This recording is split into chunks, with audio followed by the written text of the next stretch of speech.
Сәлем достар, математика пәнінен ұлттық бірыңғай тестілеуде келген бір нұсқаны талдап жіберейік бірге.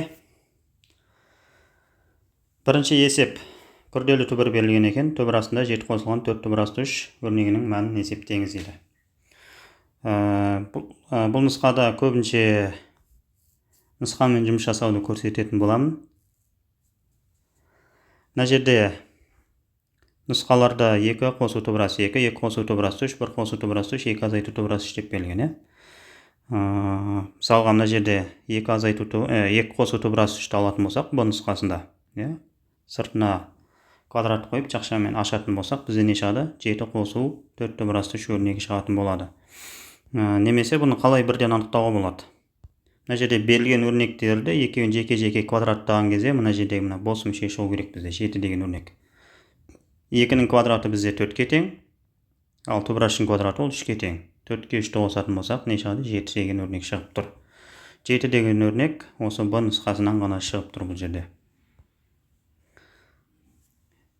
Яғни Б нұсқасын ашатын болсақ не болады? Бұлай квадраттап А квадрат, яғни 2-нің квадратын 4 деп жазамын, қосылған 2АБ. Формула бойынша 2 жазылады, сосын берілгендегі 2 жазылады, сосын түбір асты 3 жазылады. Қосылған түбір асты 3-тің квадраты ол 3-ке тең. 4-ке мына жерде 3-тің қосындысы 7-ні береді, ал ортадағы мынау өрнек 4 түбір асты 3-ті береді. Сонымен бірінші есептің жауабы Б нұсқасы болады. Екінші есеп, өрнекті ықшамдаңыз дейді. Мына жерде бірінші m-нің дәрежелерін анықтап алайық. Ішінде m-нің квадраты бар, сыртында 3 дәреже бар. Квадратпен бұл жерде 3 дәреже бір-бірімен естелінеді. Көбейтіліп кетеді, m-нің 6 дәрежесі болады. Және мына жерде m-нің квадраты бар. Көбейтілген m квадрат. Және астында не бар бізде? m-нің 8 дәрежесі бар. Үстіндегі 6 дәрежемен 2 дәреже бір-бірімен қосылады, m-нің 8 дәрежесін береді. Ол астында m-нің 8 дәрежесімен естеніп кетеді, қысқарып кететін болады. Яғни m-нен ештеңе қалмайды. Бұл деген m бар өрнектерді біз не істейміз? Нұсқаларды сызып тастаймыз. Келесі, n-нің дәрежелерін қарайық. Мына жерде n-нің дәрежесі 3 болып тұр. Ал мына жерде n-нің дәрежесі 1 болып тұр. Яғни n-нің жалғыз өзі, сыртында дәреже жоқ. Көбейтілген n. Ал астында бізде n-нің 4 дәрежесі берілген. Мына жерде бір дәреже бар деп есептейміз. Мына жаңа 3 дәрежемен 1 дәрежені қоссақ 4 дәреже болады. Астындағы 4 дәрежемен естенеді. Бұл да қысқарып кететін болады. Яғни n-нен де ештеңе қалмайды. Бұл деген сөз n бар өрнекті де нұсқаны сызып тастаймыз деген сөз. Сонда бізде бір ғана нұсқа қалды, Б жауабы. Екінші есептің жауабы Б нұсқасы болады.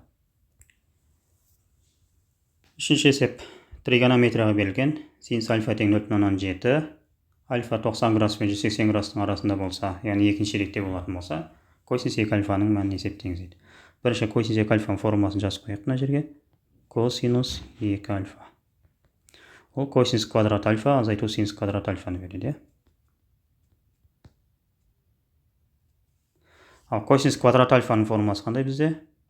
Бізде синус альфа берілгендіктен косинус квадрат альфаның формуласы 1 азайту синус квадрат альфаны береді.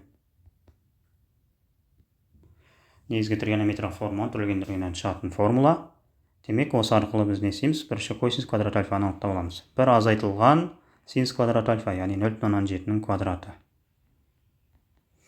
Бұдан не шығады бізде? 0,49 шығады мынадан. 1-ден 0,49 азайтсақ, 0,51 болады. Енді осыны орындарына қояйық мына жерде. Косинус квадрат альфа ол 0,51 екен. Мынаны теңестіріп шығаратын болсақ, 0,151 азайтылған синус квадрат альфа ол 0,149 болады. 0,7-нің квадраты. 0,149 тең болады 0,2 деген жауап шығады. Бірақ мына жерде мына нәрсені бізде бекерден бекер беріп қоймаған. Осыған қарайық. Бізде мына жерде қараймыз. 0,2 деген бар және минус 0,2 деген бар. Яғни бұл ширектегі таңбасына байланысты А нұсқасы болуы мүмкін, немесе Б нұсқасы болуы мүмкін деген сөз. Яғни косинус 2 альфа. Мына жерде альфа егер екінші ширек болса, онда 2 альфа неше ширекке жататындығын бірінші анықтаймыз. Ол үшін бізге синустың қасиеттері керек болады. мысалға синус бізде 0 мен 90 градустың арасында өспелі функция. Оны қалай білеміз? Өйткені синустың градусының мәні үлкейткен сайын оның мәні үлкейеді. Мысалы, синус 0 градустан 0-ге тең, синус 30 градуста 0,5-ге тең деген сияқты, синус 45 градуста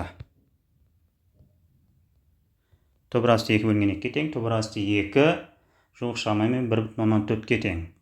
1,141, оны 2-ге бөлетін болсақ, 0,171 ма, сол жоба шығады. Жуық шамасы.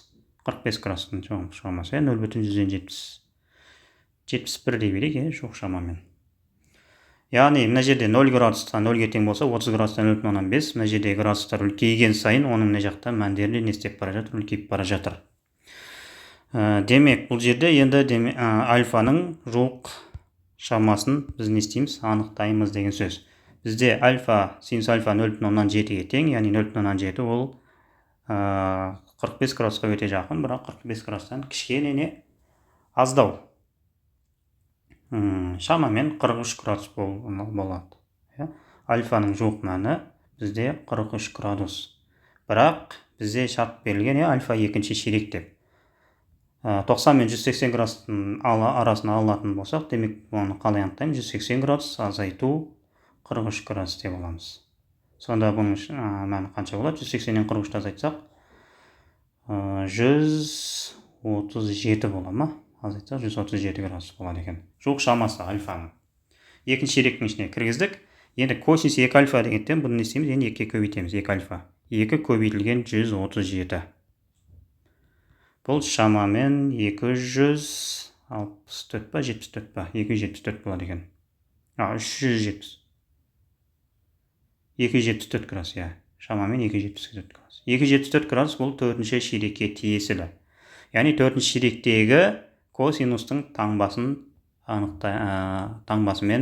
жауапты жазатын боламыз. Косинус 4-ші ширекте таңбасы плюс, косинус 1-ші және 4-ші ширекте плюс болады. Демек, 0,2-ның таңбасы бізде плюс болады. Осылай анықтап алу керек. Егер мына жерден қарайық.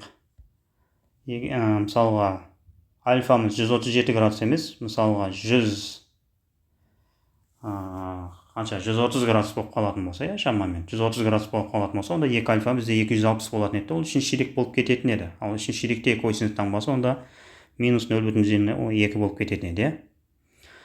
Сондықтан да көзді толық жеткізіп алуымыз керек. Мына жерде шыққан 0,2-міз таңбасы оң болу керек па, теріс болу керек па деген кезде. Мына жерде берілген шарттар, мындай шарт берілген кезде міндетті түрде таңбаға көз жеткізіп алуымыз керек. Сонымен 2 альфамыз бізде 4-ші ширек болды. Косинус 4-ші ширекте таңбасы плюс болғандықтан біз плюс 0,2-ні белгілейтін боламыз. 3-ші есептің жауабы А нұсқасы. 4-ші есеп көп мүше түріне келтіріңіз дейді. Бұл жерден жақшаны аша саламыз. Қиын ештеңесі жоқ. 3а квадрат азайтылған 2а-ны 5-ге көбейтеміз. 10а болады. Және минус 2а-ны плюс 2а-ға көбейтсек, минус 4а квадрат болады. Және сыртында плюс 10а бар. Мына жерде минус 10а мен плюс 10а кетеді, ал 3а квадрат пен минус 4а квадрат ол минус а квадратты береді деген сөз. 4-ші есептің жауабы Б нұсқасы. 5-ші есеп нақты түбірі болмайтын теңдеу. Енді модульдің қасиеті, модульден бізде не шықпайды? Теріс сан шықпайды. Модуль А бізде әрдайым 0-ден үлкен немесе тең болады. Егер модуль А тең қандай да бір теріс сан болатын болса, мысалға минус 2 деген сияқты, ол теңдеудің нақты түбірі болмайды деген сөз. Бұл деген сөз не? Модуль сол жақта тек қана модуль қалу керек, ал оң жақта бізде минус сан болу керек деген сөз, нақты түбір болмау үшін. Ол бізде қай жерде? А нұсқасында минус 5-ті өткізсек, ол плюс 5 болып өтеді. С нұсқасында да мынау плюс 7 болып өтеді. Д нұсқасында да мынау плюс 5 болып өтеді. Демек, үшеуінен бізде түбір шығуы әбден мүмкін. Бізде түбір шықпайтын Б нұсқасында ғана. Мына плюс 5, мына бетке минус 5 болып өтеді. Сондықтан да 2х квадрат минус 3-тегі мынау модульдің ішінде болғандықтан ол модуліміз ешқашан минус 5-ге тең бола алмайды. Сондықтан бесінші есептің жауабы Б нұсқасы болады. Алтыншы есеп, теңдеулер жүйесін шешіңіз дейді. Астыңғы бөлігін 8-ге көбейтіп жібере саламыз, үстіңгі бөлігін көшіре саламыз. 3х азайтылған 8y тең минус 43. Астыңғы бөлігін 8-ге көбейтсек, 4х-ті бірінші 8-ге көбейтеміз. 32x болады. Y-ті 8-ге көбейтсек, 8y болады. Тең болады, минус 34-ті 8-ге көбейтеміз. Так, 240, 32, 272 ма? Минус 272 болады. Және не істейміз? Теңдеулер жүйесінің екі теңдеуді бір-біріне қосып жібереміз. Қосып жіберудегі мақсат минус 8y пен плюс 8y-ті 0-ге айналдыру. Сонымен қосып жіберсек, 3х-қа 32x қосылады, 35x болады. Минус 8y пен плюс 8y 0 болып кетеді. Ал минус 43-ке минус 272-ні қосатын болсақ, қанша шығады? Минус 315 шығады екен. Бұл жерден x тең болады. 315-ті 35-ке бөлеміз. Минус 9 шығады екен. X-тің жауабы бізде минус 9 болып шықты. Ол минус 9 болатын бізде А нұсқасында ғана бар. Яғни Y таппай қойсақ болады. Ал егер табу керек болатын болса, мына жердегі мына X-тің орнына минус 9 қоямыз, Y-ті таба саламыз. Алғашқы функцияны табыңыз дейді. 7-ші есеп. Алғашқы функцияны табудың қарапайым ережесі берілген мына жерде. Дәрежеге бір сан қосамыз. Сол дәрежеге шыққан санды не істейміз? Берілген өрнекті соған бөліп тастаймыз. X-тің дәрежесі біріншісінде 4 болып тұр. 4-ке 1-ді қосып жіберсек, дәрежеге 5 деп жазамыз. Осы дәрежеде шыққан 5-ті біз не істейміз? Бөлшектің астына жазып жібереміз. Мына жерде 5 пен 5 қысқарса не шығады менен? X-тің 5 дәрежесі шығады. X-тің 5 дәрежесі болып басталатын бізде Б нұсқасында ғана бар. Ары қарай тексеріп отыру керек емес бізде, Сонда 7-ші есептің жауабы Б нұсқасы болады. 8-ші есеп. Дұрыс төртбұрышты пирамиданың табан диагоналі төбірасты 2-ге тең, ал биіктігі 3-ге тең пирамиданың көлемі. Пирамиданың көлемі формуласын жазып қояйық. В тең 3-тен 1. Так, 3-тен 1. S табан H. S табан деп атқан табан ауданы, H деп атқан пирамиданың биіктігі. Бізде не бар? Пирамиданың биіктігі бар 3-ге тең, бізге табанның ауданы табу керек. Бізде дұрыс төртбұрыш деп берілген, демек табаны бізде квадрат деген сөз. Мынандай квадрат берілген. Сол квадраттың несі берілген? Бізде диагоналі берілген. Осы диагональ бізде төбірасты 2-ге тең. Мынау квадрат болғандықтан қабырғалар не болады бізде оның? А болады, Пифагор теоремасымен демесе диагональдің квадраттың диагональ формуласына салып жүреміз. Квадраттың диагональ формуласы ол D тең А төбірасты 2. Бұдан бізде не шығады? А тең D бөлу төбірасты 2 шығады, D бөлу төбірасты 2. D-ның орнына төбірасты 2 жазатын болсақ, демек А-ның мәні 1-ге тең деген сөз. Ал табан квадраттың ауданның формасы қандай? Бізде S тең А квадрат, яғни 1-ді квадраттасақ, ол 1-ге тең болады. Демек, S табан бізде 1-ге тең, 3-тен 1 көбейтілген S табан 1-ге тең, ал биіктік 3-ге тең. 3 пен 3 қысқарады, демек көлем бізде нешеге тең? В тең 1 деп жазамыз. Демек, жауабы Д нұсқасы болады. 8-ші есеп. Санжар 2000 теңгеге алма мен кәмпит сатып алмақшы.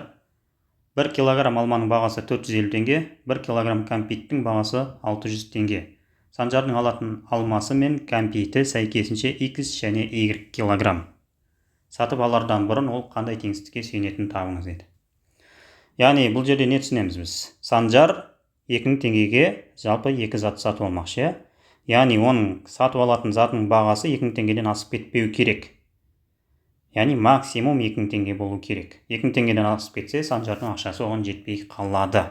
Демек, ол деген сөз не? Сатып алатын заттардың бағасының қосындысы 2000 теңгеден аз болады, немесе 2000 теңгеге тең болады деген сөз. Ондай вариант бізде А нұсқасында. Б нұсқасында мына сатып алатын заттың бағасы 2000 теңгеден көбейіп кеткен, дұрыс емес. Д нұсқасында да бізде көбейіп кеткен. С нұсқасында 2000-нан аз болу керек деген. 2000-нан аз болу керек деп берген. Бірақ бізде оның бағасы 2000-ға тең болуы да мүмкін. Ровно 2000 теңге шығып қалуы да әбден мүмкін ғой. 2000 теңге шығатын болса, Санжар ол затты не істей алады? Алады. Ал 2000-нан асып кетсе, уже ала алмайды деген сөз. Сондықтан бұл жерде А нұсқасы дұрыс жауап болады деген сөз. 10-шы есеп теңдеудің түбірлері дейді.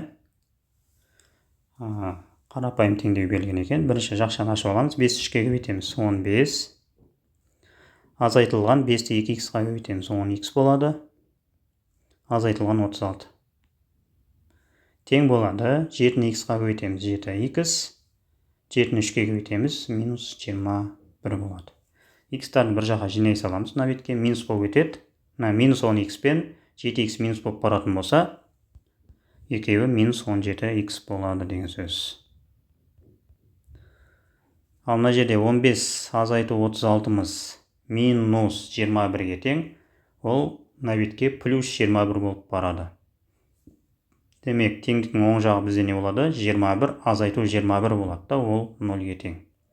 Қайтадан минус 17 оң жаққа бөлу болып өтеді. 0-ді минус 17-ге бөлсек, 0 шығады. Демек, теңдеудің жауабы 0-ге тең деген сөз.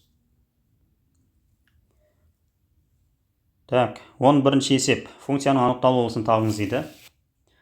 Оқушылардың көбісі функциядан немесе логарифм келсе, өже біз бұны өтпегенбіз деп не істейді? Қиын сияқты көрінеді. Негізінде бұл ең оңай есептердің бірі. Логарифм функциясының анықталуысы логарифмнің жанындағы мына өрнекке ғана қараймыз. Осы өрнек не болу керек? Бізде оң сан болу керек. Яғни, қандай жағдайда оң сан болады? Х-тің орнына 5-тен үлкен санды қойсақ қана бізде не болады? Ол оң сан болады. Яғни, х азайту 5 бізде не болады? 0-ден үлкен деп шеше саламыз. Минус 5 мына бетке плюс 5 қылып өткізе саламыз. Х үлкен 5-тен. Х 5-тен үлкен деген сөз не ол? 5-тен плюс х-ке дейінгі кез келген санды х-тің орнына қоюға болады деген сөз. Бұл жауап бізде д нұсқасында. 12-ші есеп. 2х азайту 5y үлкен 1-ден теңсіздігінің шешімі бола алатын сандар жоқ. Бұл жерде енді тек қана нұсқамен жұмыс жасаймыз. Жақшаның ішіндегі бірінші тұрған санды х-тің орнына, екінші тұрған санды y-тің орнына қойып есептеп көреміз. 2-ні көбейтеміз. Мысалы, мына жерде минус 2 деп берілген, 2-ні минус 2-ге көбейтеміз деген сөз. Азайтылған 5 көбейтілген, екінші тұрған мына 2-ні y-тің орнына қоямыз. Нәтижесінде мынау нешеге тең болады бізде? Мынау минус 4-ке тең, мынау минус 10-ға тең. Минус 4 минус 10-ымыз минус 14-ке тең болады. Ол бізде 1-ден үлкен бола алмайды. Сондықтан А жауабы дұрыс емес. Келесі бізде Б жауабы. Тексерейік. Х-тің орнына 2, y-тің орнына 1-ді қоямыз деген сөз. Сонда 2 көбейтілген х-тің орнына 2 жазам, азайту 5 көбейтілген y-тің орнына 1 жазам. 2 жердегі 2 4, 5 жердегі 1 5, 4-тен 5 азайтсақ минус 1. Бұл да бізде 1-ден үлкен емес. Яғни мәні бізде не болу керек? 1-ден үлкен сан шығу керек. Сондықтан да Б жауабы да дұрыс емес. С жауабын тексереміз. Х-тің орнына 2-ні қоямыз, y-тің орнына 7-ні қоямыз. Так. 5 көбейту 7 болады, Бұл жерден де теріс сан шығатыны анық. 4, мынадан 35 шығады, 4-тен 35 азайтсақ минус 31. Демек, С нұсқасы да дұрыс емес деген сөз. Демек, жауабы Д нұсқасы. Оны тексерсек те болады. Мысалға, х-тің орнына 7-ні қоямыз. 2 көбейтілген 7 азайту, y-тің орнына 1-ді қоямыз, екінші тұрған санды. 5 көбейту 1 болады. 2 жердегі 7 14, 5 жердегі 1 5, 14-тен 5 азайтсақ 9 деген сан шығады, ол бізде 1-ден үлкен болып тұр. Сондықтан дұрыс жауабы Д нұсқасы. 13-ші есеп. Суреттегі жазбаға сәйкес келетін көп жақ дейді. Бұл жерде ешқандай не керек емес, есепте, формулада жай ғана логиканы істетсек болғаны. Асты бізде қараймыз, мына жерде қанша нүкте берілген. Санай саламыз. 1, 2, 3, 4, 5 нүкте берілген. Демек, асты бізде 5 бұрыш деген сөз. Асты 5 бұрыш. Яғни 5 бұрыш деп атылған мына жерде бар, және мына жерде бар. Біз мына жердегі барлығы бір нүктемен аяқталатын болса, мынаның барлығы бізде бір нүктемен аяқталып тұр. Осының барлығы мысалға мынаны жоғары көтереміз, мынандай нәрсені бәрін жоғарыға көтерген кезде олардың бәрі бір нүктеге барып тоғысады. Бір нүктеге барып тоғысатын болса, демек бұл деген сөз не? Пирамида болады деген сөз. Сонда бізде жауабы не болып тұр? 5 бұрышты пирамида болады. Д нұсқасы. 14-ші есеп. Интегралды есептеңіз дейді. мына жерде мынаны былай қылып жазсақ та болады. Бізде 7 бөлінген x және мына жаққа dx. K бөлінген x-тің алғашқы функциясы бізде неге тең? K көбейтілген ln модуль x-қа тең.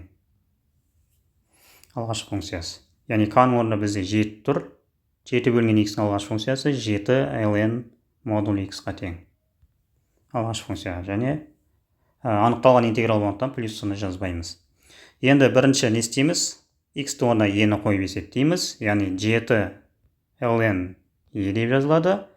Азайту Ньютон-Лейбниц функция. Енді x-ті орнына не жазамыз? Мына жерде 1-ді жазамыз. Яғни 7 ln 1 деген сөз. ln-ның мәні бізде 1-ге тең болады. Яғни 7 көбейтілген ln-ның орнына 1 жазам. Азайту ln 1-дің мәні ол 0-ге тең. Яғни 7 көбейтілген 0. Бұдан бізде 7 деген жауап шығады. Бұл нұсқасы. 15-ші есеп. Тік призманың табаны тең белгілі трапеция. Трапецияның бүйір қабырғасы 13 см, табандар 11 см және 21 см дейді. Призманың диагональдік қимасының ауданы 280 см квадрат. Призманың толық бетінің ауданы. Енді бұны жауаппен жұмыс жасай алмаймыз. Шығару жолымен шығаруға тура келеді. Бірінші тең белгілі трапеция, яғни табанына тоқталайық. Тең белгілі трапецияны көрейік.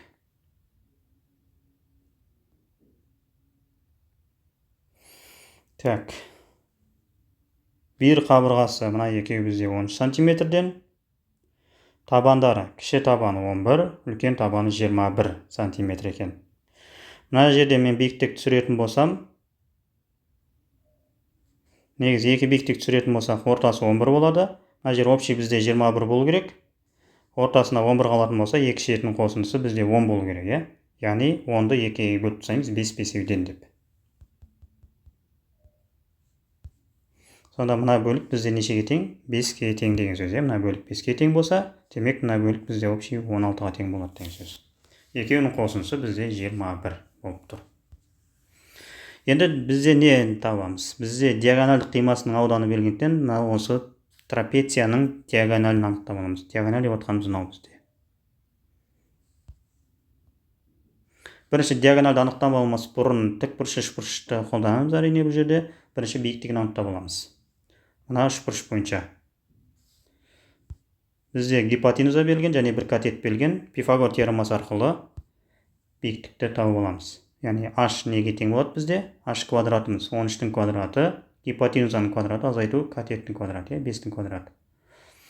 169-дан 25 азайтамыз, 144 шығады, ол бізде h 12-ге тең деген сөз.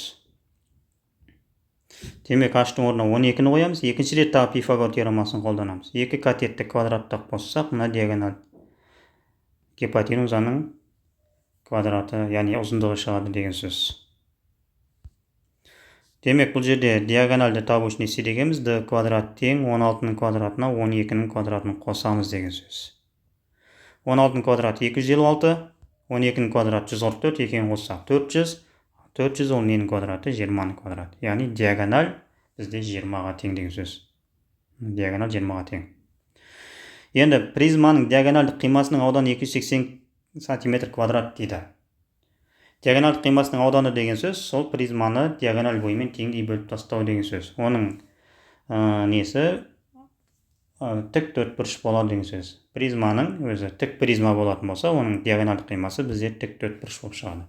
Тік төртбұрышта білеміз, екі қабырға болады, ұзындық және ені деген, Оның ауданы табу үшін біз ұзындығын еніне көбейтіп жібереміз.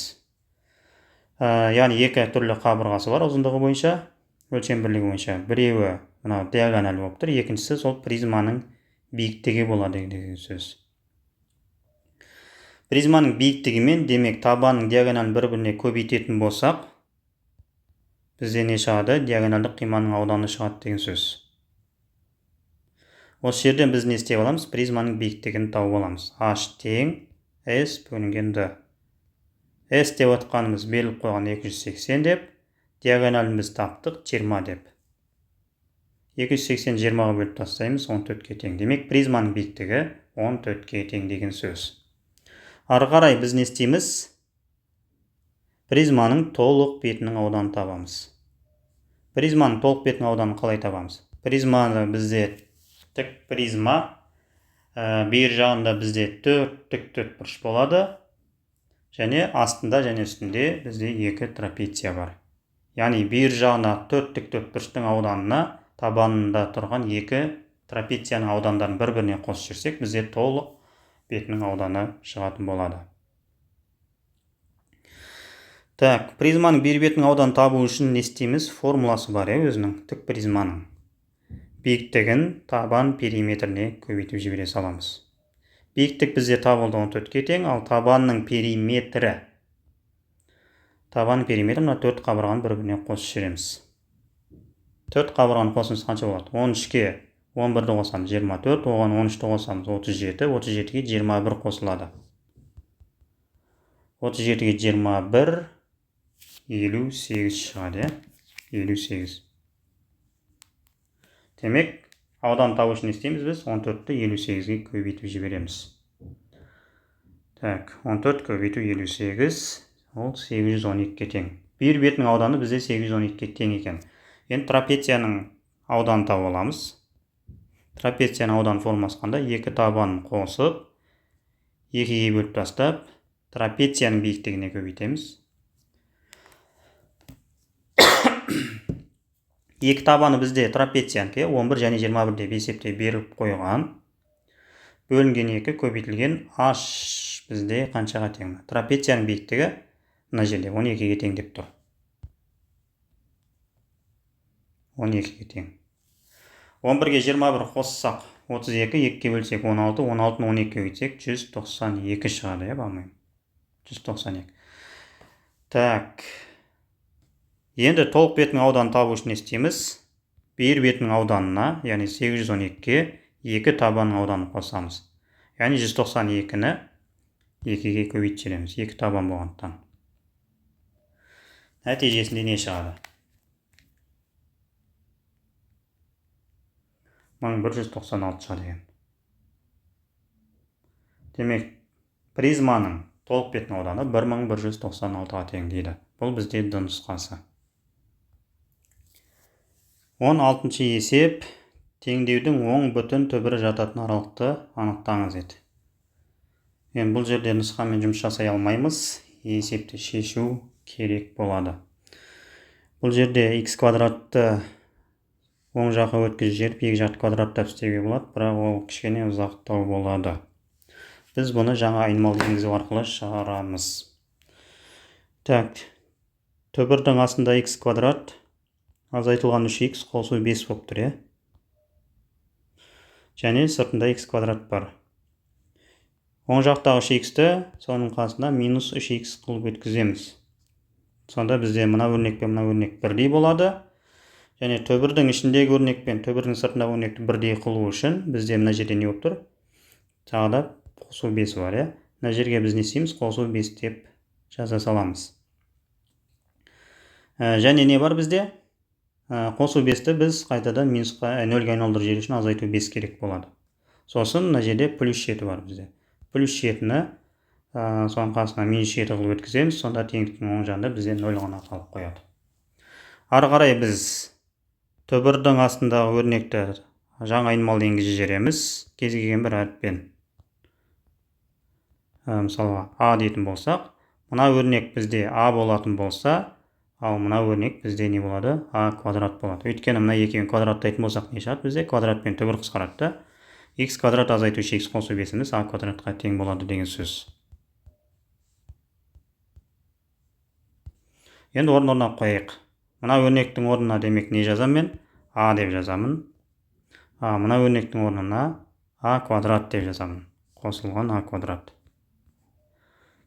Және бізде не қалды мына жақта? Минус 5 пен минус 7 қалды. Екеуі бізде минус 12-ні береді. Тең 0. Бұны дискриминантпен немесе ветпен шарттастай саламыз. Немесе көбейтіштерге жіктеу арқылы, а плюс 4, а минус 3 болып көбейтіштерге жіктеледі. Демек, бұдан не шығады бізде? А тең минус 4 және а тең 3 болып шығады. Бізде есептің түбірдің қасиеті бойынша а оң сан болу керек, өйткені түбірден бізде теріс сан шықпайды. Демек, бізде минус 4 жауапты қанағаттандырмайды. Демек аның орнына не жазамын мен? Мына 3-ті апарып жазам деген сөз. Түбірдің астында x квадрат азайтылған 3x қосылған 5 тең болады 3-ке. Енді екі жақты квадраттай саламыз. Мына жерде квадрат пен түбір қысқарады.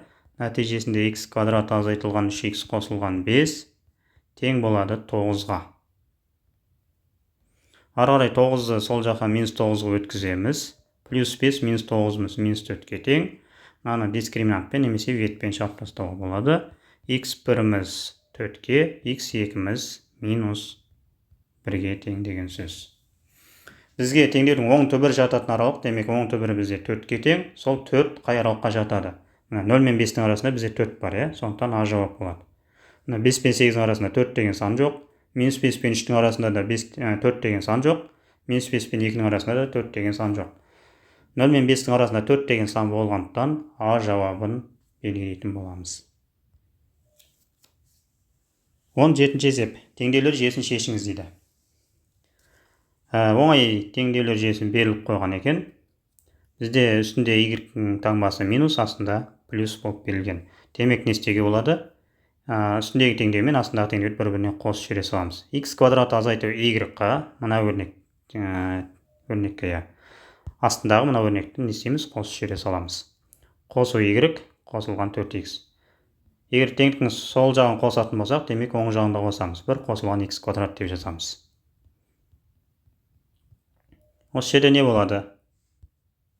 Минус x пен плюс x 0-ге айналып кетеді. Және мына x квадрат, мына жаққа минус x квадрат болған кезде, мына мен не істеніп кетеді, ол да жойылып кететін болады. Так, мына жерде x квадратты жазып қойық, және плюс 4x-ті жазып қойық. Бір орнына тұра берсін бізде. Мына жерде мына x квадрат, мына жаққа минус x квадратқа өткіземіз. И теңдіктің оң жағында бізде 1 қалады. Бұл жерде дәл солай x квадрат пен минус x квадрат 0-ге айналып кетеді. Не қалады бұл жерде?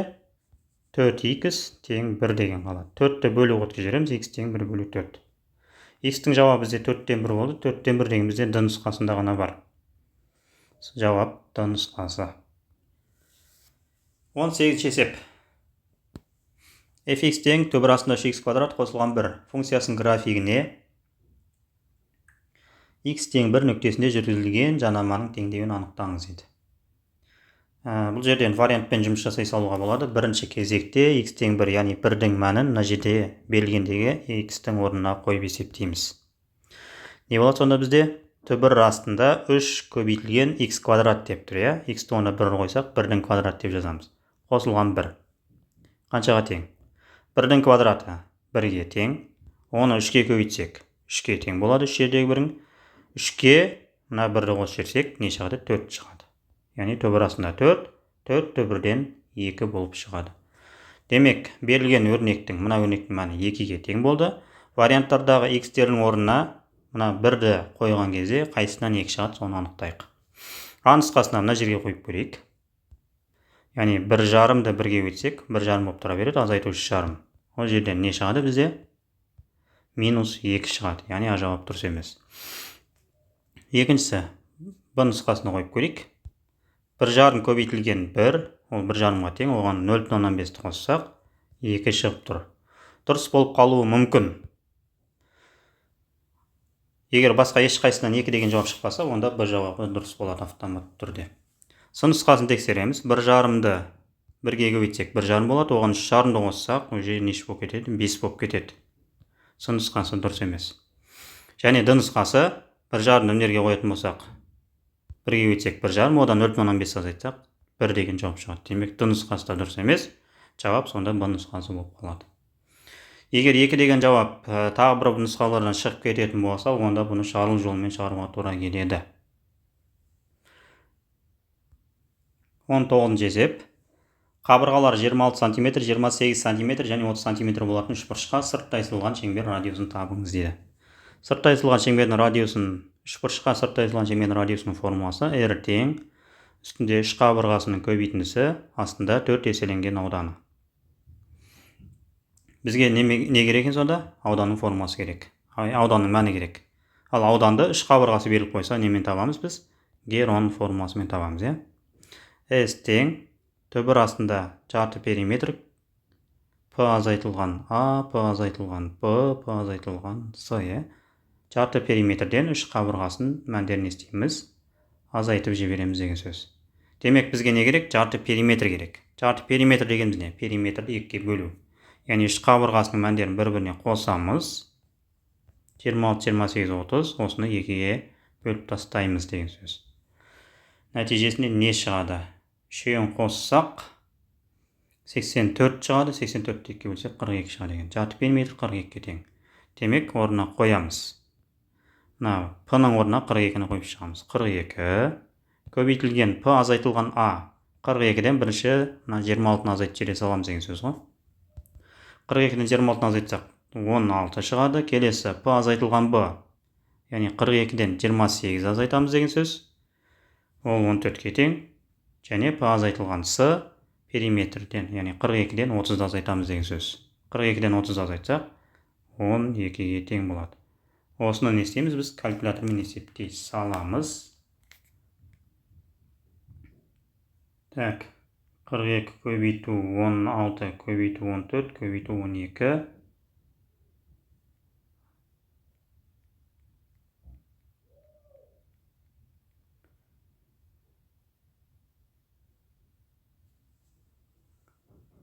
Так, 336 дейді.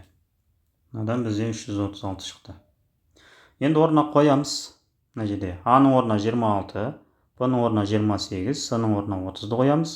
Астында 4 көбейтілген 336. С-ның орнына 336 қоямыз. Осыны есептейміз. Не шығады?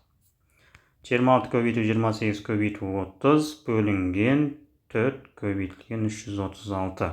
16,25 шығады екен. Яғни А нұсқасы шығып тұр. 20-ші есеп. Геометриялық прогрессияның 3-ші және 5-ші мүшелерінің қосындысы 60-ға тең, ал 3-ші және 1-ші мүшелерінің айырмасы 9-ға тең дейді. Прогрессияның 1-ші мүшесін табыңыз.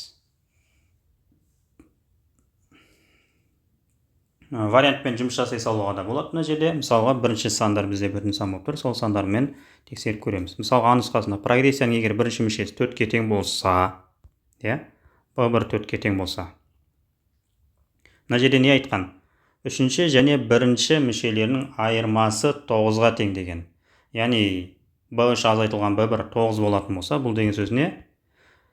Онда B3 бізде қандай саннан 4-ті азайтсаң 9 болады. 13 болады деген сөз, B1 4-ке тең, B3 13-ке тең. Бұндай геометриялық прогрессия негізі Q-дің мәні, яғни бүтін сан емес, B3-тің формасы қандай бізде? B3 деген сөз B1 көбейтілген Q-ді, яғни B1-ге Q-ді 2 рет көбейтетін болсақ, B3 шығады деген сөз ғой. Сонда 13 шығу үшін 4-ті қандай санға көбейтеміз біз? Түбір асты бірдеңе иррационал сандар болып келеді. Яғни А нұсқасы болу ықтималдығы өте аз бізде. Қалған нұсқаларды тексеріп көрейік. Мысалға, Б нұсқасын көрейік. B1 2-ге тең деп. Егер B1 2-ге тең болса, онда B3 бізде 11 болу керек, 11-ден 2-ні азайтсақ, 9 шығады. Бұндай жағдайда да бізде дұрыс, яғни жауабына онша келіңкіремейді. Өйткені 2-ні қандай, яғни Q-ға көбейткен кезде 11 шығады. Бұл да бізде иррационал санға тең. Яғни дұрыс болу ықтималдығы өте аз. Ары қарай келесі бізде не болып тұр? С нұсқасында 3 болып тұр. Осыны тексеріп көрейік. Егер B1 3 болса, онда B3 бізде неше болу керек? 12 болу керек. 12-ден 3-ті азайтсақ 9, яғни мына 9-ға тең болып тұр. Бұл деген сөз не? 3-ті қандай неге көбейтсек, 2 көбейту 2, 12 болып тұр ғой. Сонда бізде Q-мыз 2-ге тең болып тұр, Q 2-ге тең болса, демек, бірінші мүшеміз 3-ге тең, екінші мүшеміз 3-ті 2-ге көбейтсек 6-ға тең, ары қарай 2-ге көбейтіп көтереміз, 12-ге тең, 4-шісі 24-ге тең, 5-шісі 48-ге тең. Енді мынаны просто не істей саламыз? Біз тексеріп көре саламыз. Егер дұрыс шықса, демек, мына тізбегіміз дұрыс деген сөз. Бізде не айтқан? 3-ші және 5-ші мүшелердің қосындысы. 3-ші мүшесі 12 болып тұр, 5-ші мүшесі 48 болып тұр. Екеуінің қосындысы 60 болып тұр, дұрыс болып тұр. Демек, прогрессияның бірінші мүшесі қаншаға тең болды? 3-ке тең деген сөз. Екіншісі 13,5-ті тексермей қойсақ болады. Не шарлы жолмен шығаратын болсақ, әрине не шығады? 3 және 13,5 болып шығады. 21-ші есеп. М-нің қандай мәнінде А және Б векторлары бір-біріне перпендикуляр болады дейді. Перпендикулярлық шарт қандай? 2-ні 1-ге көбейтеміз және М плюс 1-ді минус 2-ге көбейтеміз. Нәтижесі екеуін қосқан кезде 0 шығу керек. Яғни 2 көбейтілген 1 қосылған М плюс 1-ді минус 2-ге көбейткенге. Тең не істейміз? 0 дейміз. Нәтижесінде екі жерде 2, минус 2-ні М-ға көбейтсек, минус 2М болады, және минус 2-ні 1-ге көбейтсек, минус 2 болады, тең 0. 2 мен минус 2 0-ге айналып кетеді. Нәтижесі минус 2М тең 0 болса, онда М тең 0 болады. Жауабы С нұсқасы. 22-ші есеп бөлшекті қысқартыңыз дейді. Яғни бөлшекті қысқартпастан бұрын не істеуіміз керек бұны? Көбештірек жіктеп алуымыз керек.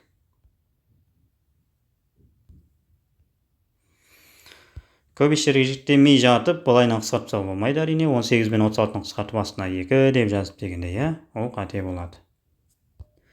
Демек, А квадрат қосылған 9А қосылған 18 қалай көбештірек жіктеледі? Виет теоремасы арқылы. Қандай екі санды көбейтсек 18, қоссақ 9 шығады.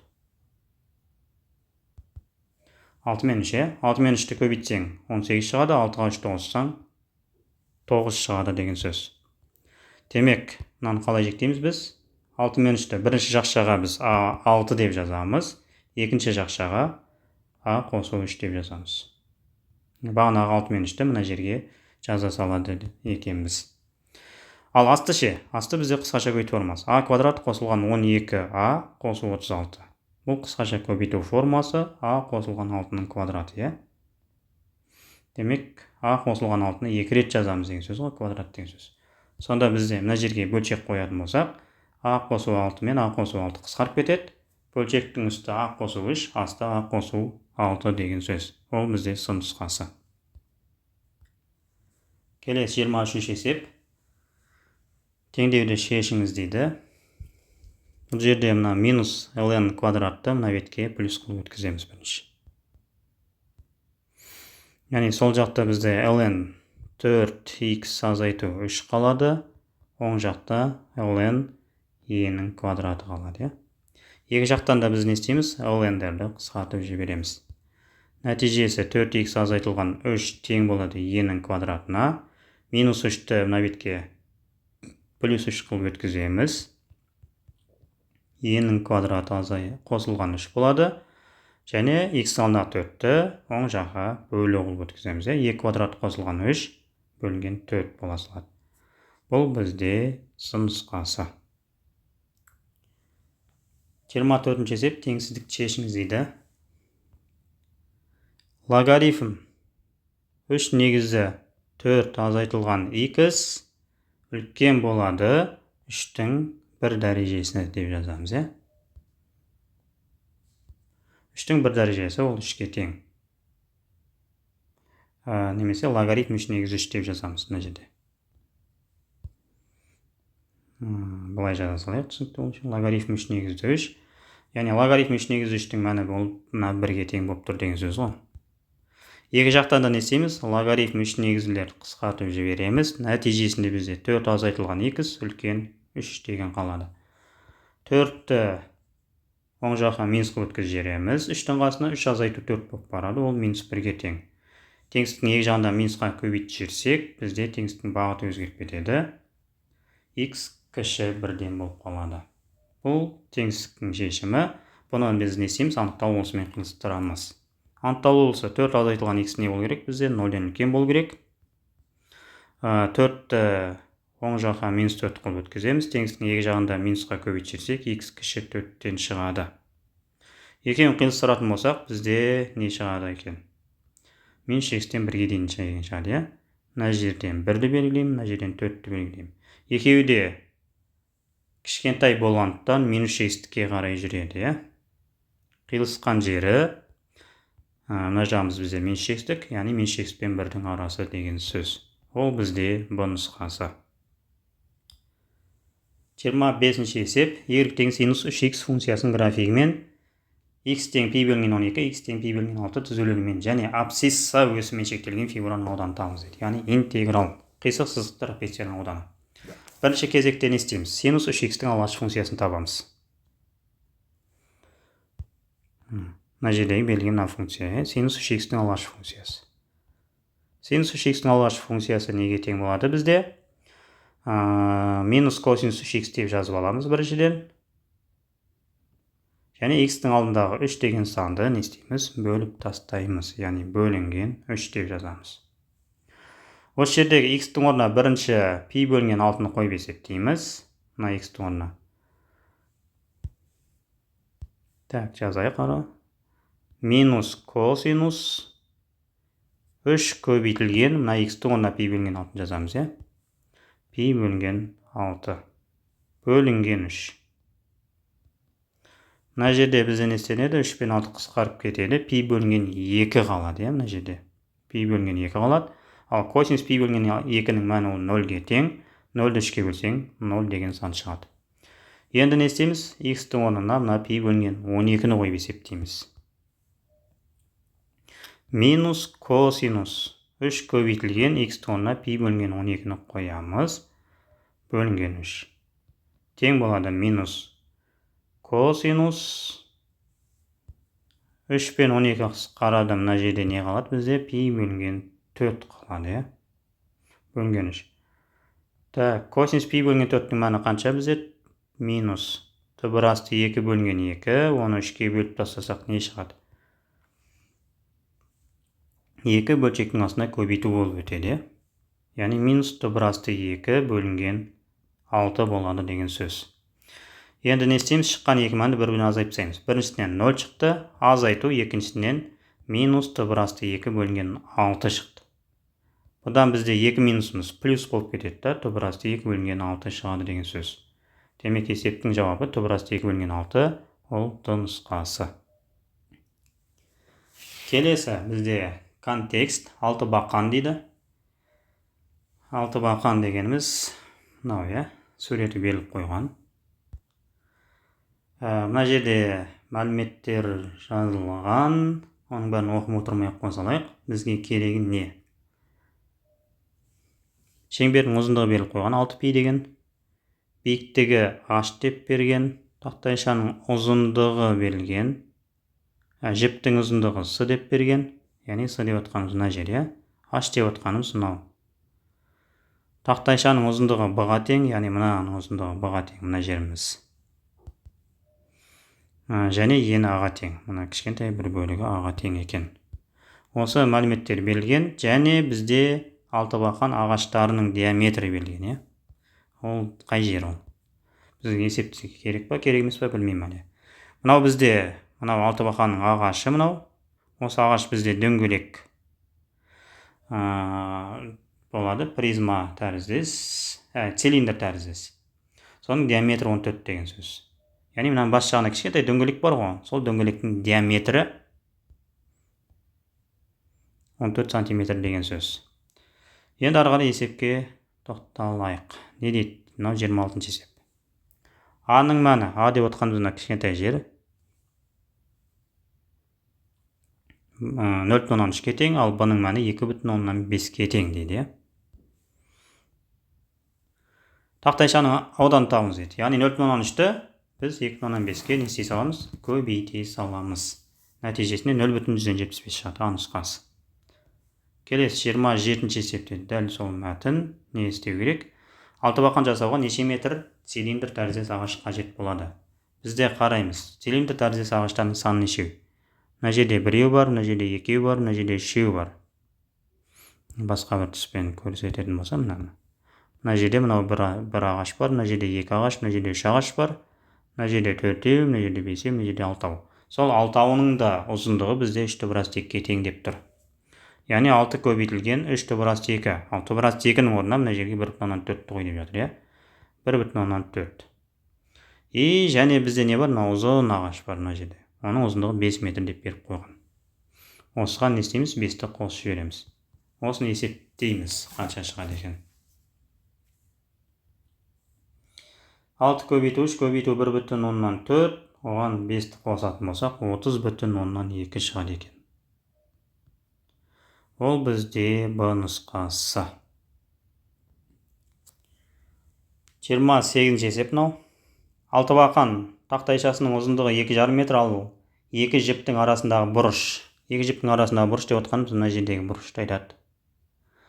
90 градус болса дейді, 90 градус болса, яғни мынауымыз бізде мынау тік бұрышты үш бұрыш деген сөз ғой. Мына жерде тік бұрыш үш бұрыш бар деген сөз. Мына жерде суреті беріп қойған.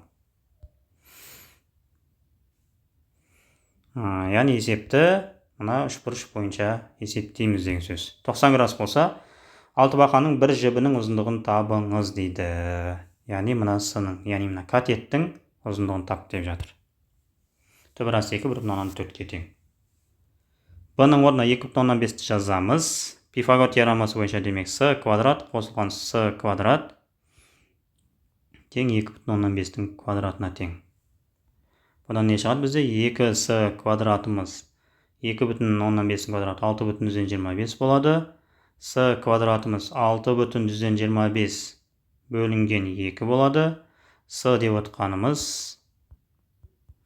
сонда 6,25 мынаны түбірге ала саламыз деген сөз ғой.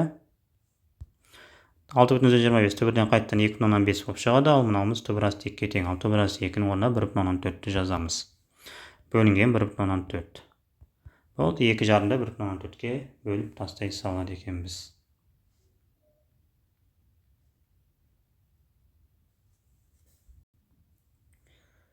Так, мынадан бізде жуық шамамен 1,178 шығады екен.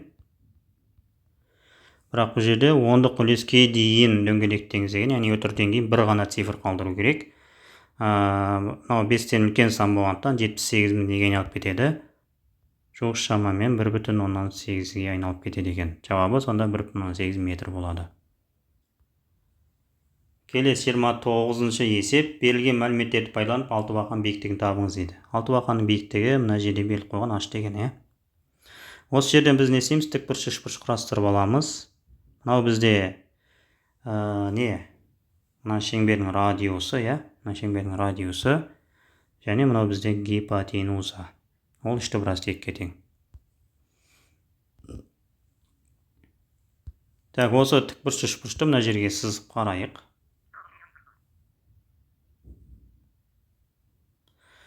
Гипотенуза үшті біраз текке тең. Түбірасы текінің орнына 1,4-ті жазамыз деген сөз. 3 көбейту 1,4. Ол 4,2-ге тең. Асты бізде шеңбердің радиусы, және мына жер бізде биіктігі. Шеңбердің радиусын қалай анықтаймыз? Бізде не берілген? Шеңбердің ұзындығы 6π деп беріп қойған. Шеңбердің ұзындығының формасы қандай бізде? 2πr. Шеңбердің ұзындығының формасы 2πr. Ол бізде 6π-ға тең болса, екі жақтан пиларды қысқартып жібереміз. Және 2-ні бөліп өткізсек, радиустың мәні бізде 3-ке тең деген сөз. Яғни мына жерге біз 3 жазатын болсақ, так, демек, жаңа 3^2-нің өзін жазады екенбіз мына жерге. 3^2 деп. Өзін жаза саламыз. Пифагор теоремасымен ары қарай h-ты таба саламыз, h квадрат тең 3^2-ні квадраттаймыз. Ол бізде 18-ге тең, Азайту 3-тің квадраты 9-ға тең. 18-ден 9 азайтсақ 9-ға тең, демек h-ымыз 3-ке тең деген сөз. Биіктік 3 метр болады, с нұсқасы. 30-шы есеп.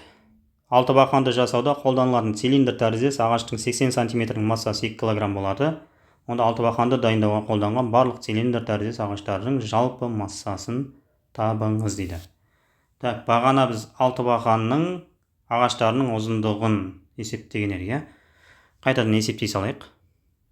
Мына жерде бір ағаш бізде 3^2 болатын болса, осындай бізде неше ағаш бар? 6 ағаш бар дедік. Мына жерде 1 бар, 2 бар, 3 бар, мына жерде тағы да 4, 5, 6 бар деген сөз, Демек 3 бұрас 2-ні 6-ға көбейтіп жібере саламыз деген сөз бұл. 3 бұрас 2-нің орнына 1,4 жазамыз. Көбейтілген 6 и қосылған жаңа мына 5 метр. Мына жеріміз, мынаның ұзындығы 5 метр еді. Сол 5 метрді қосып жібергенде қанша болған еді бізде? 3 көбейту 1,4 көбейтілген 6 қосылған 5, 30,2 метр шыққан еді. 80 сантиметр деп берілген. Оны метрге айналдырамыз, ары қарай пропорция құра саламыз. 80 сантиметріміз 0,8 метр. Ол бізде 2 килограмм болатын болса, онда 30,2 метріміз қанша килограмм болады дейді. X-ті табу үшін не істейміз? Пропорция, яғни мына екеуі көбейтіледі. 30,2-ні 2-ге көбейтеміз и 0,8-ге бөліп тастаймыз.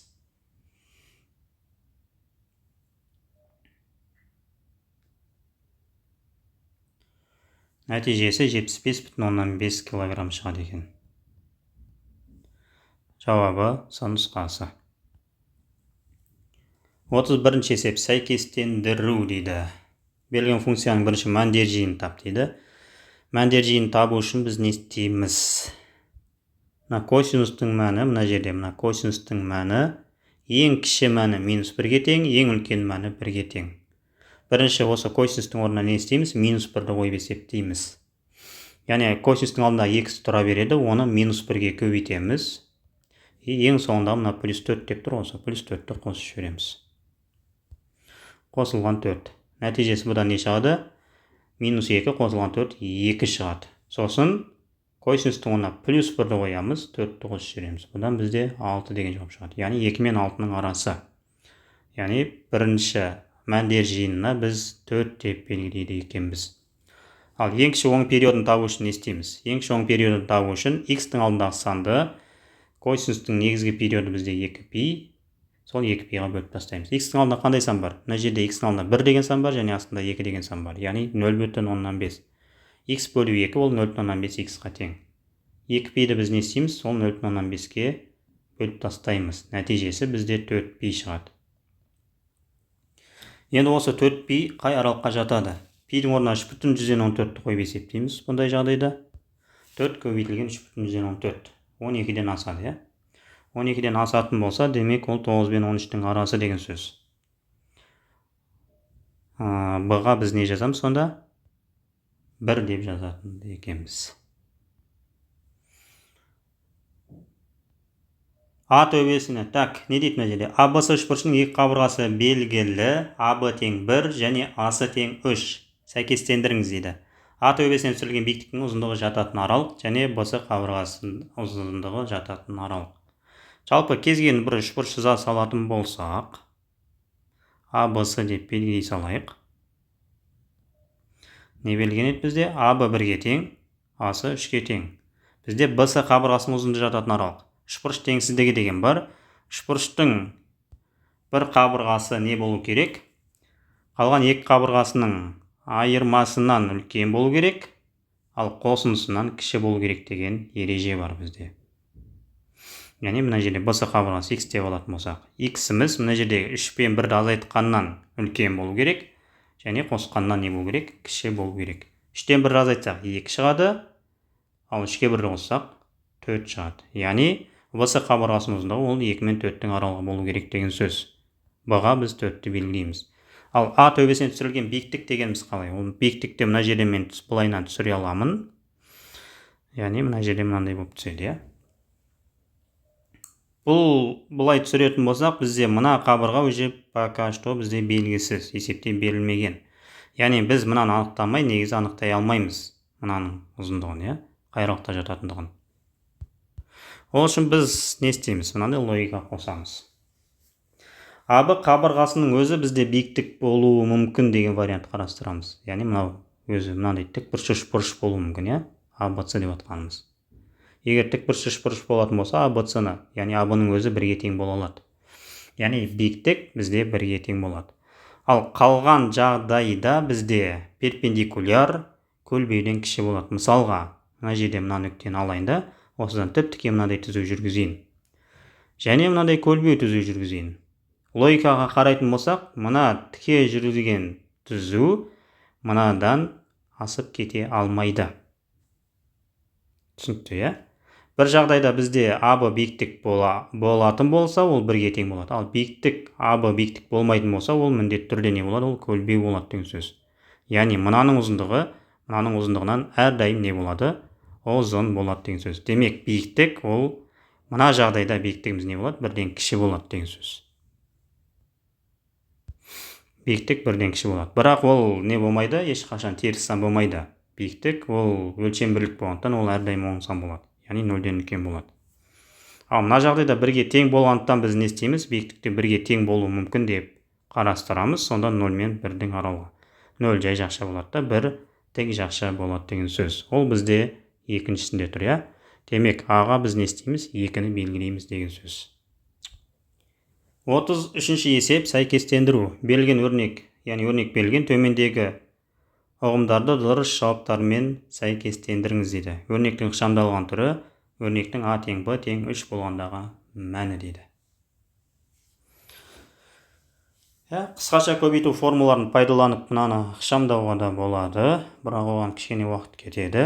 Біз не істейміз бұл жерде? А мен Б-ға өзіміз кез келген мән береміз. Мысалға, А тең қанша болсын? А тең 1 болсын. Немесе мына жерде беріп қойған өзі, А тең Б тең 3 деп. Соларды орнына қойып есептеуге де болады. Немесе не істеуге болады? Одан кішірек санды алып тексеруге де болады.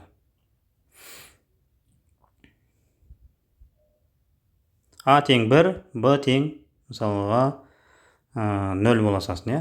Орында болсын 1 мен 0-ді қойып есептей салайық. Демек, 2А деп отқанымыз 2-ге тең. Астында 2А қосылған 1 Б deyip тұр, иә? Ол бізде қаншаға тең болады? Ол да 2-ге тең болады, иә? 2 жердегі 1-ің 2 оған Б, яғни 0-ді қоссақ, бәрібір 2 болып тұра береді. Азайту 4А квадрат. А-ның орнына 1-ді қойсақ, ол 4 болып тұра береді. Асты 4А квадратымыз 4-ге тең. 4AB деп отқанымыз Б 0-ге тең болғандықтан 0-ге айналып кетеді ол, Б квадраттан 0-ге айналып кетеді. Сонда асты бізде нешік болып тұр? 4 болып тұр деген сөз.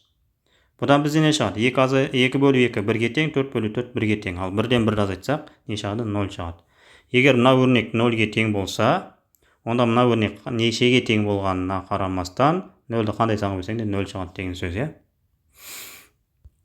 Бірақ мына өрнегіміз екінші, иә? Мына өрнегіміз 0 болмау керек. Бәрібір тексеріп көре салайық. Так, А-ның орнына 1-ді қойсақ, 2А бізде нешеге тең? 1-ге тең болады. Оны 2 деп жазайық. 4А квадрат, ол 4-ге тең, ал Б квадрат 0-ге тең. 4-тен 0-ді азайтсақ, бізде не шығады? 4 шығады. Азайтылған бөлшектің үсті қосылған, иә? Қосылған бөлшектің үсті 1-ге тең, ал астына не шығады бізде?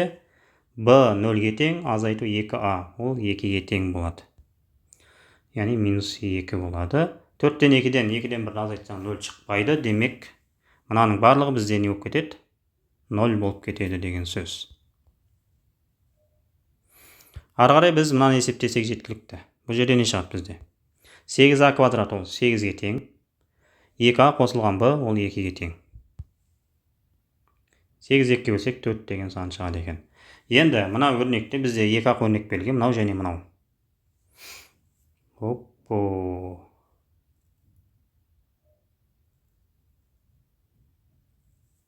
Так, не қате болды бізде? 2А дейді, яғни мына жерге А-ның орнына 1-ді қойған кезде бізде не шығу керек? Негіз 4 деген сан, яғни мынамен сәйкес шығу керек еді.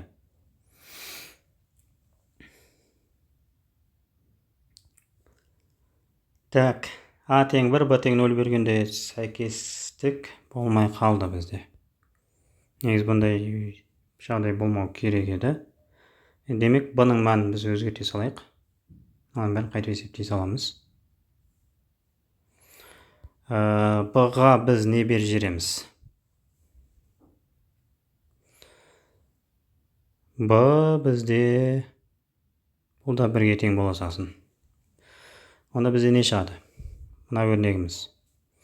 2a бізде 2-ге тең болады. 2a қосылған 1, ол бізде 3-ге тең болады.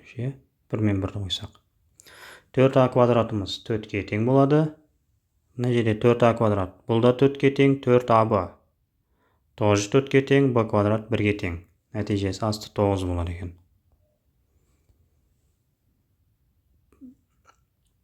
Так, 3-тен 2-ден 9-дан 4 азайтатын болсақ, не шығады?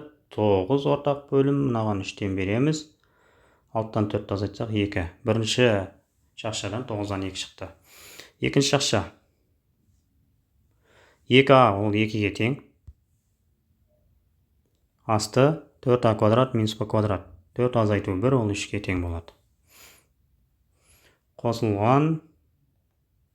Мына жерде не шығады? Төбесі 1 болып тұра береді. Асты b азайту 2a, яғни 1 азайту 2 ол минус 1-ге тең. Общем, мына жеріміз минус 1 болып кетеді екен ғой сонда. Минус 1. Нәтижесі 3-тен 2-ден минус 1-ді азайтсақ, минус 3-тен 1 шығады. Енді 9-дан 2-ні осы шыққан минус 3-тен 1-ге не істейміз? Бөліп тастаймыз. Так, 9-дан 2 минусты алдына шығарып жібереміз. 3-тен 1, 3 пен 1-дің орнын сразу ауыстырып жібереміз. 9 бен 3 қысқарады. Нәтижесінде минус 3-тен 2 шығады. Екі жақшадан полный минус 3-тен 2 шықты. Енді мынаны есептейміз біз. Так, бұл жерде не шығады? А-ның мәні 1-ге тең болғандықтан төбесі 8 болады. Асты 2a қосылған 1 ол 3-ге тең болады. 3-тен 8 шығады екен. Яғни мынаған не істейміз? 3-тен 8-ді қосып жібереміз. Нәтижесінде бізде 2 деген жауап шығады. Яғни А-ның орнына 1-ді, B-ның орнына 1-ді қойғанда қайсысынан 2 шығады? 2a-да А-ның орнына 1-ді қойса 2 шығады, дұрыс болуы мүмкін. Ал 2a қосу B-да А мен B-ның орнына 1-ді қоятын болсақ, бұдан 3 шығып кетеді. Яғни дұрыс емес. Сонда бізде өрнектің ықшамдалған түрі ол 2a болып тұр. Яғни А-ға біз 1-ді жазамыз. Егер 2a болатын болса, онда біз не істейміз? А-ның орнына 3-ті қойған кезде одан не шығады? 2 көбейтілген 3, 6 шығады деген сөз. Демек, B-ға не жазамыз біз? 6, яғни 3 жазамыз деген сөз.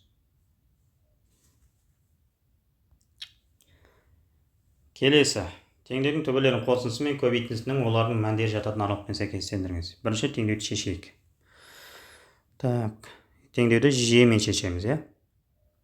X квадрат қосылған 5x модульмен берілгендіктен бірінші жағдайда 6 мен, екінші жағдайда минус 6 мен шығарамыз. Және оны мына жаққа сол жақ бетке өткіземіз. X квадрат қосылған 5x, 6-мыз минус 6 болып өтеді. Астында минус 6-мыз плюс 6 болып өтеді. Так, бірінші теңдеуден көбейтіндісі минус 6, қосындысы 5 болатын ол қандай сандар? Минус 6 мен 1, е? Біріншісінен минус 6 мен 1 шығады, екіншісінен 3 пен 2 шығады. Яғни 4-ті 1 шықты, осы 4-ті 1-ді бірінші қосайық. Қосса не шығады? 0 деген сан шыға ма? А, екіншісінен 3 пен 2 емес, минус 3 пен минус 2 шығады деген ғой, е? Минус 3 пен минус 2 болады. А, төртеуінің қосындысы қанша болады? Так, минус 5, минус 10 ба? Минус 10 шығады. Минус 10 қай аралықта бар? Минус 10, минус 20 мен 1-дің арасында бар екен. Яғни А-ға 1 жазамыз. Ал көбейтіндісі, төртеуін көбейтсек, 6 жердегі 3-ің 18, 18-ге көбейтсек 36, яғни минус 36 болады. Минус 36 ол минус 40 пен минус 20-ның арасында, яғни Б-ға 2 жазады екенбіз. 35-ші есеп, шектеусіз кемел геометриялық прогрессияның қосындысы 4-ке, ал оның мүшелерінің кубтарының қосындысы 192-ге тең. Осы прогрессияның бірінші мүшесімен еселеген олардың мәндерімен сәйкестендіріңіз дейді. Так, енді осы есепті шығарылу жолымен шығара салайық. Шектеусіз кемел геометриялық прогрессияның қосындысы B1 бөлінген 1 минус Q. Ал олардың кубтарының қосындысы десе, B1-ді кубтаймыз, және Q-ді кубтаймыз. 1 минус Q-дің 3 дәрежесі дейміз. Так, біріншісі мынауымыз 4-ге тең, ал мынауымыз 192-ге тең дейді. Так, бұны шығару үшін не істейміз?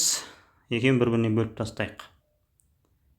Яғни b1 бөлінген 1 минус q бөлінген b1-дің кубы. 1 минус q-дің кубы. Тең болады 4 бөлінген 192-ге дейміз. Бұдан не шығады? b1 бөлінген 1 минус q орнында тұра береді.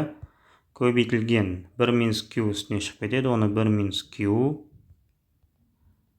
1 қосылған q қосылған q квадрат дейміз. Нәтижесі астында b1-дің 3 дәрежесі. Тең 4 пен 192 бізде қысқарса қанша болады?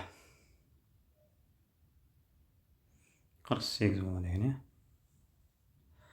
Так, бұл жерде не болады енді? 1 минус q мен 1 минус q қысқарады. b1 мен мына жерде b1-ның кубынан біреу кетіп қалады. b1 квадрат қалады. Сонда нәтижесінде бізде 1 қосылған q квадрат бөлінген b1-дің квадраты тең болады 1 бөлінген 48 дейді. Шығару жолы осындай кішкене ұзақтау шығады. Бізде не берілген? Мына нәрсе берілген. Осы жерден біз 1 минус q-ді 4-дің қасына көбейтіп өткізер аламыз. Сонда не шығады? Мына жерде оны қызылмен жазасайын. Сонда b1-іміз тең болады 4-ті 1 минус q-ға көбейтсек 4 минус 4q шығады. 4 минус 4q деп бұны дөңгелектеп қояйық. Осы 4 минус 4q-ді мына жердегі мына b1-дің орнына қояйық. Сөйтіп осы жерден пропорция болып кетеді. Так, оны қай жерге жазамыз? Мына жерге жаза салайық. Үсті бізде не болған еді? 1 қосылған q квадрат болған еді. Сәл үлкендеу жаза берейік. 1 қосылған q квадрат. Асты бізде b1-дің квадраты. Яғни 4 азайтылған 4 q-дің квадраты. Тең 48-ден 1. Мына жерде жақшаны ашамыз, сосын пропорция қылып жібереміз. 48-ді мына үшеуіне көбейтіп шығамыз. 48 қосылған 48q қосылған 48q квадрат тең болады. Мына жақшаны ашамыз. 4-дің квадраты 16 азайтылған 32q қосылған 16q квадрат. Барлығын бір жаққа жинайтын болсақ, 48q квадрат 16q квадрат ол 32q квадратты береді. 48q 32q бір-бірімен қосылып кетеді. Плюс болып кетеді 32q'мыз 80q болады. Қосылған 80q. Және 48-дің қасына 16 минус болып баратын болса, 48-ден 16 азайтылады, 32 болады екен. Тең 0. Нешеге бөліп тастауға болады? 8-ге бөліп тастауға болады. 4q квадрат қосылған 10q тағы да 16-ға бөліп тастауға болады екен. Так, 2q квадрат қосылған 5q қосылған 2 тең 0. Бұл жерден q тең 2, q тең 2-ден 1 деген шығады. Бізде шектеусіз кеммел болғандықтан q-ның мәні 1-ден кішкентай болу керек. Яғни 2-ден 1 болу керек. q 2-ден 1-ге тең болса, онда мына жердегі мынаның орнына 2-ден 1-ді қойсақ, b1-іміз қаншаға тең болады? 4 азайтылған тағы да таңба, 2-ден 1 емес, минус 2-ден 1. q минус 2-ден 1 шығады, және мынада минус 2 болып шығады екен. Минус 2-ден 1. 4 азайтылған 4 көбейтілген минус 2-ден 1. Бұл бізде 6-ға тең. Яғни бұл деген сөз не? b1 6-ға тең. Яғни біріншісіне біріншісіне 6 деп белгілейміз, яғни 3-ті белгілейміз. А-ның қасына 3 белгілей саламыз. Екіншісіне минус 0,5, яғни 4-ті белгілейміз деген сөз. Келесі 36-шы есеп. Өрнекті ықшамдап аның орнына 2-ні қой дейді. Жақшаны сразу ашып жібере саламыз. 20 аның 7 дәрежесі қосылған 7 аның 3 дәрежесі минус, мынаны көбейтетін болсақ, минус 55 болады. Ал мынаған көбейтсек, минус 20 аның 7 дәрежесі болады. Мына жерде 20 аның 7 дәрежесі мен минус 20 аның 7 дәрежесі 0-ге айналып кетеді. Нәтижесінде 7а куб азайту 55 қалады. Аның орнына 2-ні қоямыз, яғни 2-ні кубтаймыз деген сөз. 2-нің кубы 8-ге тең. 7 көбейту 8 азайту 55, 7-дегі 8 56, 55 азайтсақ 1-ге тең. 1 деген қайсысында бар бізде? Д-да бар, және 2-нің 0 дәрежесі С болады. Жауап С мен Д. 37-ші есеп. Есептеңіз дейді. Синус арк косинус 0,6. Оны қалай есептейміз біз? Арк косинусты арк синусқа қалай айналдырамыз? Арк косинус 0,6-мыз бізде неге тең? Арк синусқа айналдыру үшін оны 1-дің квадраты азайтылған 0,6-ның квадратын есептей саламыз. Так, 1-дің квадраты 1-ге тең, 0,6-ның квадраты 0,64-ге тең ба? 0,36-ға тең.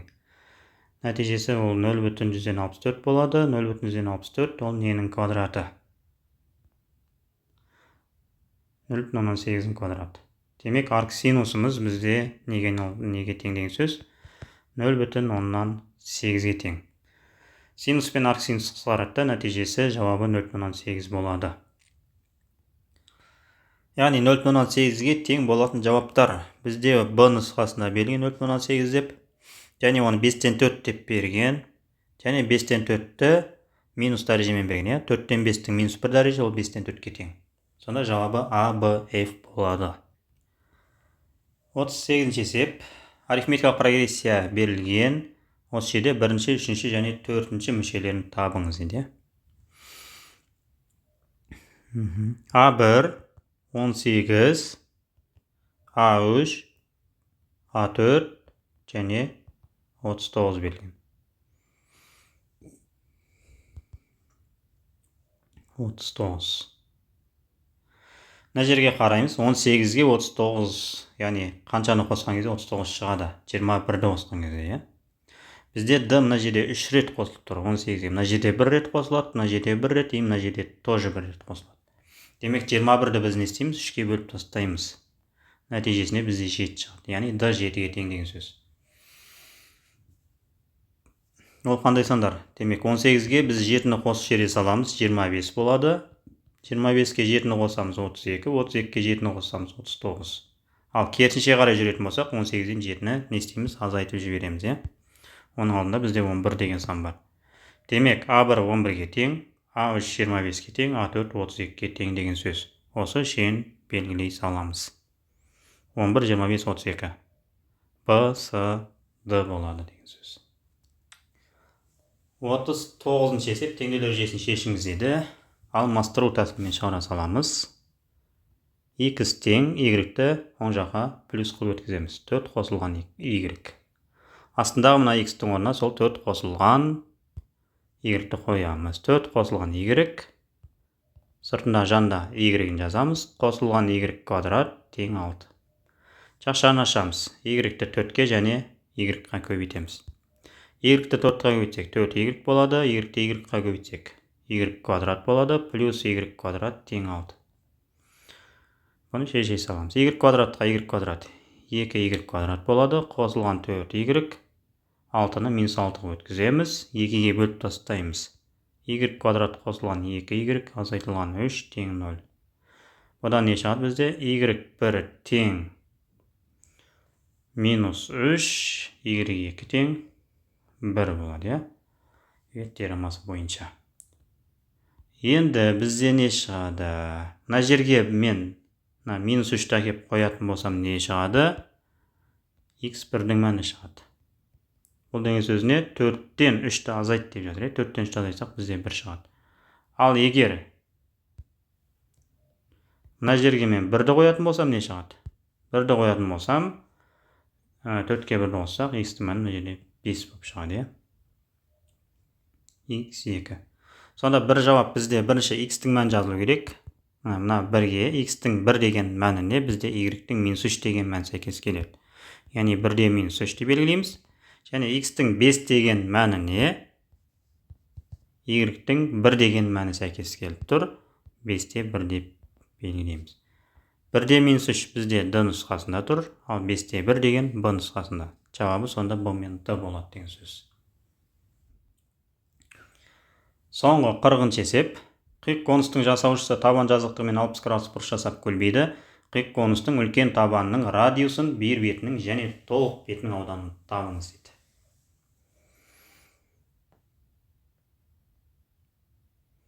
Так, не берілген? Үлкен табанның радиусы, яғни мына жерді табуымыз керекпіз. Бірінші. Так, мынау бізде мынандай трапеция ретінде сызайын. Тік бұрышты трапеция.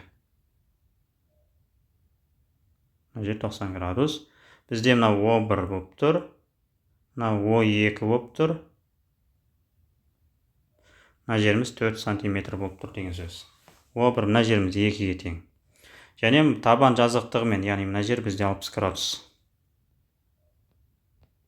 Егер мен мына жерден биіктікті түсіретін болсам, мына жер менде 30 градус болады. 30 градусқа қарсы жатқан мына катетіміз мына 4-тің жартысына тең. Гипотенузаның жартысына тең деген, яғни мына жеріміз бізде 2-ге тең болады. Және мына бөлік бізде тоже 2-ге тең. Мынамен бірдей болу керек, мынаның. Сонда общий бізде үлкен радиусымыз 4-ке тең. Яғни үлкен радиус 4-ке тең деп 4-ті белгілейміз. Жауабы. Радиус кетті. Енді бір бетінің ауданы. Бір бетінің ауданы. Конустың бір бетінің ауданы бізде S тең пи L. L деген жасаушы, R деген радиус. Ал егер қиық конус болатын болса, мына R-дің орнына 2 радиусты қосып жібереміз деген сөз. Қиық конустың ауданына. Пи тұра береді. Үлкен радиусқа кіші радиусты қосамыз, оны L-ға көбейтіре саламыз. Сонда үлкен радиусымыз бізде 4-ке тең болды. Кіші радиусымыз 2 деп беріліп қойған. Ал жасаушы L ол 4-ке тең. 4-ке 2-ні қоссақ 6, 6-ны 4-ке көбейтсек 24 болады. Және оның несі бар? Бізде пи бар. 24 пи дейміз. Бір бетінің ауданы сонда 24 пи сантиметр квадрат, яғни F болады. Және не бар бізде? Толық бетінің ауданы. Толық бетінің ауданы, яғни бір бетінің ауданына мына 2 дөңгелектің ауданын қосып жібере саламыз. Үстіндегі дөңгелектің ауданы. Бізде дөңгелектің ауданы формасы қандай? Пи R квадрат қоя. S тең пи R квадрат. Кіші радиусты қоямыз ол кезде біз. 2-ні қойсақ, мынадан 4 пи шығады. 1/4. Ал егер 4-ті қойсақ, мына 4-ке тең қой. 4-тің квадраты мынадан 16 шығады, 16 пи. Демек табандардың ауданы бізде общий 20 пи болады, екеуін қосыз. Соған мына 24 пиді қосып жүрсек, общий 44 пи болады деген сөз. Яғни А жауабы. 40-шы есепті сонда А, Е, Ф деп белгілеу керек екен. Осымен бір нұсқа аяқталды. Аман, сау болыңыздар.